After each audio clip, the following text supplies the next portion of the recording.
বোরহান, তোমার একটা জাদু দেখাই।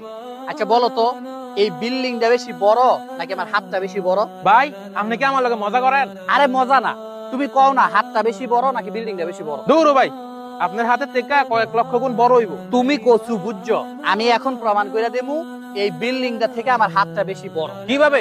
আচ্ছা তুমি দাঁড়াও, এই যে বিল্ডিংটা দেখতেছো না, এখন আমার হাতটা তোমার চোখের উপরে দিলাম, বিল্ডিং দেখা যায়? ভাই আপনি কি মজা হইবেন? কেন?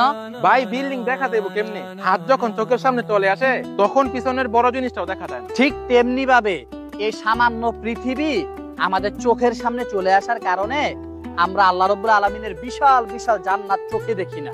মানে ভাই কি বললেন? ভাই বুঝো না, আমার এই সামান্য হাতটা তোমার চোখের উপরে দিচ্ছি, এই জন্য তুমি পিছনের এত বিশাল বড় একটা বিল্ডিং দেখতে পাচ্ছ না। ঠিক তেমনি ভাবে এই দুনিয়ার লোভ লালসা, এই দুনিয়ার চাকচিক্য, এই দুনিয়ার সুখ, এই সবগুলা আমাদের চোখের সামনে চলে আসছে, এগুলাকে নিয়ে আমরা পড়ে আছি, যার কারণে আখেরাতের সুখ, আখেরাতের জান্নাত এগুলা আমরা চোখে দেখি না। বোরহান, এই ছোট্ট হাতটা আমি যদি আমার চোখের সামনেতে সরাই ফেলি, তাহলে যেমন পুরো পৃথিবীটাকে পরিষ্কার দেখা যাবে, ঠিক তেমনি ভাবে এই দুনিয়ার লোভ লালসা, এই দুনিয়ার সবকিছু যদি আমরা চোখের সামনে থেকে সরাই ফেলি, তাহলে আখেরাতে জান্নাত জাহান্নাম সবকিছু দিনের মতো পরিষ্কার আমাদের চোখের সামনে দেখা যাবে। ভাই আপনি ঠিকই কইছেন, আসলে আমাদের চোখের সামনে পর্দা পড়ে আছে, যার কারণে আমরা আসলটা দেখি না।